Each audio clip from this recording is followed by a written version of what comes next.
Bonsoir à vous tous. Donc, je me présente pour ceux qui ne me connaissent pas, Éric Lelouch, je suis président pour Boehringer Ingelheim en France. Et c'est un vrai plaisir pour moi de vous accueillir à Boréal, ce bâtiment, et de vous accueillir finalement au cœur du biodistrict de Gerland. Particulièrement heureux de vous accueillir ici, pas vraiment en tant que président de Boehringer d'ailleurs, mais plus, c'est ce que je souhaite faire ce soir, en tant que partenaire actif de ce nouveau hub VPH pour Veterinary Public Health, santé publique vétérinaire, que nous avons eu l'honneur de lancer ce matin au cours d'une conférence de presse. Ce VPH Hub, une initiative collective, collaborative, pilotée par 9 partenaires de notre écosystème santé, essentiellement basé à Gerland, pas uniquement, mais en tout cas, le cœur est vraiment ici, avec une mission de mettre en valeur toutes les actions et d'améliorer encore les actions qui peuvent être mises en place dans le domaine de la santé publique vétérinaire. La santé publique vétérinaire, c'est un sujet majeur, sans doute pas très bien connu. C'est la raison pour laquelle on a décidé, avec les partenaires de ce VPH Hub, de lancer une première conférence ce soir sur ce thème, sur cette thématique de la santé publique vétérinaire. On a décidé de le faire avec la tribune et je les salue au passage, Denis Lafay et Steven Delbo, pour l'organisation de cette conférence. Donc cette conférence qui va durer, je parle sous le contrôle de mes collègues, à peu près 1 heure, 1 heure et demie, c'est ça ? Sera suivie d'une cérémonie de vœux à laquelle vous êtes bien sûr tous conviés, et puis un cocktail amical qui nous permettra de continuer de discuter tous ensemble. Voilà, je pense qu'on peut passer sans transition au cœur du sujet, donc la santé publique vétérinaire, et je cède tout de suite la parole à notre hôte ce soir, Hélène Gâteau. Merci. Bonsoir à tous. Alors, bienvenue effectivement ce soir.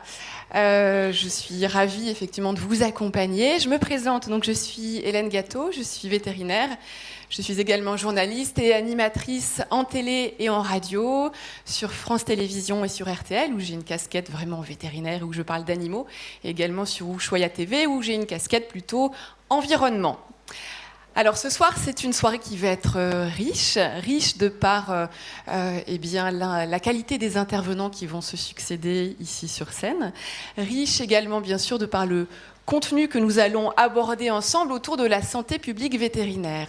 Alors Éric Lelouch, vous disiez que c'était un sujet qui était assez méconnu. C'est aussi un sujet qui n'a pas forcément une image très attractive quand on est vétérinaire. Quand on est étudiant vétérinaire, la santé publique vétérinaire, ça peut paraître un petit peu rébarbatif. D'ailleurs, à ce propos, en parlant d'études vétérinaires, j'ai un léger handicap en étant ici, puisque moi j'ai fait Nantes et Alfort et je ne suis jamais venue ici à Lyon. Toutes mes excuses, j'espère que vous ne m'en tiendrez pas rigueur. Ça commence mal, oui. Alors, un petit point sur le programme. Les vœux de l'écosystème régional de santé et le cocktail seront à 20h dans la salle juste en sortant à gauche. Avant cela, nous aurons donc 2 tables rondes. Une première table ronde au cours de laquelle nous allons parler des enjeux, justement, de la santé publique vétérinaire, que ce soit des enjeux sanitaires ou des enjeux économiques.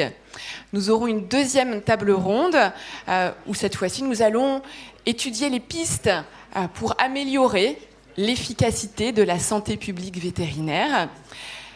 Bien sûr, en introduction à tout cela, nous aurons l'honneur de recevoir monsieur Alain Mérieux, dont la présence est incontournable ici aujourd'hui à Lyon, et quand on parle de ce sujet de santé publique vétérinaire. Mais avant cela, nous avons un message du docteur Monique Eloi, qui est la directrice de l'Organisation mondiale de la santé animale, l'OIE, qui n'a pas pu être avec nous ce soir, mais qui nous a adressé un message que je vous propose de regarder. Mesdames et messieurs, bonsoir. Merci aux organisateurs de m'avoir invité. Malheureusement, je suis dans l'impossibilité d'être avec vous ce soir, mais j'aimerais cependant partager quelques remarques pour nourrir vos débats. Tout d'abord, je voudrais rappeler que près d'1 personne sur 5 dans le monde est impliquée dans l'élevage ou dans la production, la commercialisation de produits d'origine animale. Et donc les moyens de subsistance ainsi que le statut socio-économique de millions de familles dépendent de la santé des animaux. Mais la santé publique vétérinaire, c'est un sujet beaucoup plus vaste qui ne se limite pas au seul contrôle des maladies animales à des fins de production. Elle contribue aussi à la santé des animaux et à leur bien-être, mais surtout à celle des hommes, à la lutte contre la faim, ainsi qu'à la qualité de vie donc, de centaines de millions de familles. Des animaux en bonne santé sont ainsi un gage de système de production durable. Ils contribuent à la préservation des écosystèmes terrestres et aquatiques pour les générations futures, et on peut donc considérer que bien d'autres objectifs du développement durable peuvent ainsi être considérés. Malheureusement, entre de multiples facteurs, la mondialisation favorise la progression et la propagation rapide de maladies animales d'un pays à l'autre. Et l'épisode aussi de peste porcine africaine qui atteint différentes régions maintenant depuis plusieurs mois, et en particulier avec une expansion très rapide en Asie, est un exemple de défi sanitaire aux conséquences socio-économiques dévastatrices auxquelles les experts de santé animale sont actuellement confrontés. À l'heure où le changement climatique, les nouveaux modes de consommation alimentaire, les préoccupations qui sont liées à l'accroissement des résistances aux produits antimicrobiens ou encore celles liées au bien-être des animaux occupent une place prépondérante dans nos sociétés, il est effectivement certainement nécessaire de se questionner sur la manière dont les enjeux de santé publique vétérinaire évoluent et les actions qui sont intéressantes à mener maintenant. Ces défis sont complexes, leurs composantes varient en permanence, et donc les réponses à ces enjeux ne peuvent certainement pas être pensées de manière isolée à l'échelle d'un secteur ou d'un pays. C'est pourquoi la collaboration, la coordination, la communication, l'action concertée de différents secteurs sont particulièrement nécessaires et doivent se faire par une approche interdisciplinaire et multisectorielle. Et donc, cette approche une seule santé est certainement une excellente illustration. C'est pourquoi, ce soir, je souhaite saluer votre initiative de création d'un hub international en santé publique vétérinaire qui, en plus, fait écho à plusieurs projets ou programmes de l'OIE. Et ce soir, si vous me permettez, j'aimerais en mettre 3 en lumière parmi bien d'autres. Tout d'abord, notre projet de création d'une plateforme de formation, alors que les missions d'évaluation des services vétérinaires que nous avons conduits dans plus de 140 pays ont vraiment bien mis en évidence le fait que la formation est un besoin crucial pour améliorer la qualité et l'efficience des services vétérinaires à travers le monde. Cette plateforme est hébergée au sein de l'école vétérinaire de Lyon, donc ça permet de souligner vraiment le pôle que représente la communauté urbaine de Lyon.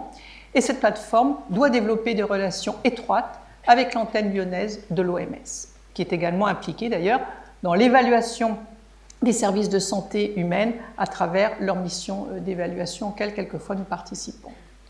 Deuxièmement, je voudrais souligner les recommandations que l'OIE a publiées au sujet des partenariats entre le secteur public et le secteur privé, qui constitue aussi un facteur de succès de l'action sanitaire et donc d'une bonne gouvernance sanitaire. Et je pense que les représentants de Boehringer Ingelheim, comme ceux du secteur agricole, ce soir ne me contrediront pas sur l'importance de ce partenariat entre les deux secteurs. Et enfin, le troisième exemple que j'aimerais mettre en avant, c'est l'importance de préparer et d'évaluer ensuite une action sanitaire en prenant aussi en considération des données socio-économiques. Et c'est pourquoi, maintenant, depuis plusieurs mois, l'OIE est engagée aux côtés d'une équipe de l'Université de Liverpool pour le développement d'une méthodologie permettant d'établir des données solides sur l'impact des maladies et la performance des investissements qui sont faits dans le secteur de la santé animale. Il s'agit du projet GBADS pour Global Burden of Animal Disease. Donc, je crois aussi que c'est un sujet que vous aborderez dans votre plateforme, dans votre hub. Alors, certainement, avec les avancées technologiques, tous les nouveaux outils que nous disposons maintenant aujourd'hui, on peut sans doute analyser de multiples informations venant de différents secteurs. Cependant, quelle que soit la puissance de ces outils, je pense qu'ils ne remplaceront jamais totalement le besoin que nous avons de collaborer ensemble, car c'est ainsi que nous créons les synergies. Et la symbolique de l'initiative que vous avez avec ce hub à Lyon est vraiment très très forte. C'est une ville qui d'ailleurs est au centre d'un environnement vétérinaire connu depuis la création de la profession vétérinaire avec la première école à Lyon. Et donc c'est pourquoi vraiment je regrette de ne pas assister à cette table ronde ce soir, mais je suis vraiment convaincue que les discussions que vous aurez seront très fructueuses. Alors soyez assurés que l'OIE est très intéressé pour continuer à être associé au développement de ce hub international. Et donc les vœux que je pourrais formuler pour 2020, c'est que vraiment votre initiative soit l'occasion de développer de beaux et de succès, de projets vraiment pleins de succès et bonne réussite. Merci encore et bonne soirée.